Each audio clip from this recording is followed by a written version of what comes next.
بتائیے گا کہ ایک ہمیشہ سے کہا جاتا ہے کہ اسلام میں اسلام کس نے قبول کیا اور مولا علی کا جو قبولیت اسلام کا جو واقعہ ہے وہ کیا ہے؟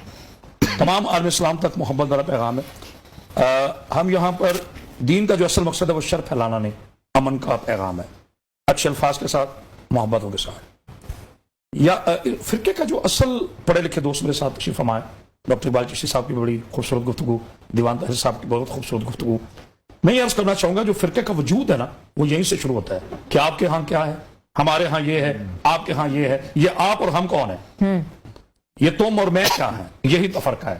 جہاں قرآن کا فیصلہ حدیث مصطفیٰ صلی اللہ علیہ وآلہ وسلم کی حدیث محترم اور نص قرآن آ جائے، پھر تو اور میں نہیں، پھر ہمیں چون چلا کیے بغیر ماننا ہے۔ یہاں میں بات کروں گا تو لوگ یہ سمجھیں گے یہ اہل تشیع ہو کے بات کر رہے ہیں، نہیں، میں حقائق پہ مبنی ہو کے بات کر رہا ہوں۔ میرے آقا جناب علی ابن ابی طالب علیہ السلام کے قبول اسلام پر مجھے انتہائی اختلاف رائے ہے، کیونکہ یہ تاریخ ہے، تاریخ کو چیلنج ہے، قرآن اور حدیث کو چیلنج نہیں ہے۔ مجھے یہ بتائیں کعبے کے قرآن میں 5 نام ہیں، جو 5 نام ہیں کعبے کے وہ قرآن میں موجود ہیں۔ مثال پہلا نام جو ہے وہ کعبہ کہتے ہیں بلند جگہ کو، جو ہائٹ پر ہو، چونکہ بلند کا گھر ہے، اللہ کا گھر ہے، لہذا بلندی پر۔ دوسرا بیت اللہ کا گھر۔ تیسرا بیت العتیق جو عذاب سے آزاد ہو۔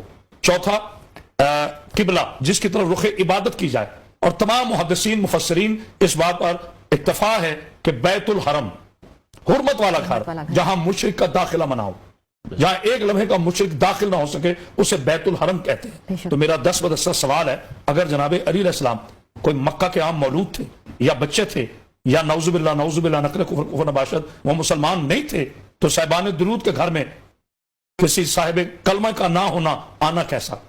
یہ خاندان ابراہیم ہے۔ آج ہم جب درود پڑھتے ہیں اللہم صلی علی محمد وعلی آل محمد کما صلیت علی ابراہیم وعلی آل ابراہیم انک حمید مجید۔ اے اللہ درود و سلام بھیج محمد صلی اللہ علیہ وآلہ وسلم پر، اس کی آل پر، جس طرح آپ نے ابراہیم اور اس کی اولاد پر بھیجے۔ اب آل ابراہیم میں کون آتے ہیں؟ یہ سارا شجرہ طیبہ جو ہے، جناب قدار، جناب حمل، جناب لوی، غالب، فاہر، مالک، عبد المطلب، ہاشم، جناب ابو طالب، جناب عبداللہ، یہ سب خاندان ابراہیم میں آتے ہیں۔ اگر صاحبان درود میں کافر آئے تو پھر مجھے نہیں پتا اسلام کے کیا معنی ہیں اور کافر کسے کہتے ہیں۔ جن پہ اللہ درود بھیجے ان کی نسلوں میں نعوذ باللہ نقل کفر نباشد کبھی کافر بھی آتا ہے۔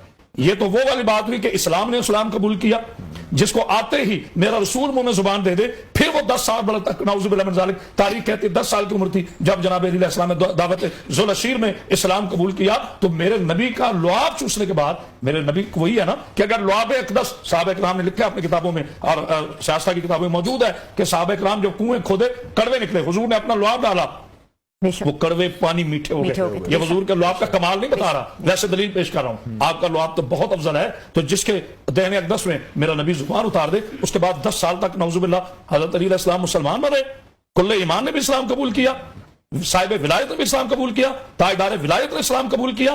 یہ وہ بغض ہے جو 14 صدیوں سے تاریخ کی رگوں میں سرایت کر رہا ہے۔ یہ وہ بغض علی ہے جو سر چوڑ کے اپنا جادو دکھانا چاہتا ہے۔ لیکن جب تک چند صاحبان عرفان، جب تک چند صاحبان رندان، جب تک صاحب طریقت و حقیقت لوگ موجود ہیں، وہ اس بے ہنگم روایت، غیر مستند راوی اور روایت دونوں کو کبھی تسلیم نہ کریں گے۔ جن کے گھر میں وحی آتی ہو، جن کے گھر میں قرآن نازل ہوتا ہو، جو پرورش رسول پاتا ہو، جو لعاب رسول چوستا ہو، اس کے لیے کہنا کہ انہوں نے کلمہ نہیں پڑھا تھا اور بعد میں مسلمان ہوئے۔ بھائی ہاتھ باندھ کے کہہ رہا ہوں، درود والے مسلمان ہونے نہیں آئے تھے، مسلمان کرنے آئے تھے۔ مسلمان کرنے والے اور ہیں، مسلمان ہونے والے اور ہیں۔ جن کے گھر قرآن نازل ہوا وہ اور ہیں، جنہوں نے آیتوں پہ عمل کر رہے ہیں وہ اور ہیں، جن کا عمل آیتیں بنی وہ اور ہیں۔ علی بستر پہ سوئے قرآن بنا، علی نے سخاوت کی قرآن بنا، علی نے جنگ کی قرآن بنا، علی نے روٹیاں دی قرآن بنا، علی نے انگوٹھی دی قرآن بنا۔ بس میں ہاتھ جوڑ کے کہوں گا جو قرآن پر عمل کریں انہیں امت کہتے ہیں، جن کا عمل قرآن بنے انہیں آل محمد کہتے ہیں۔ سبحان اللہ، سبحان اللہ، بہت خوب۔ حضرت علی کو جس طرح سے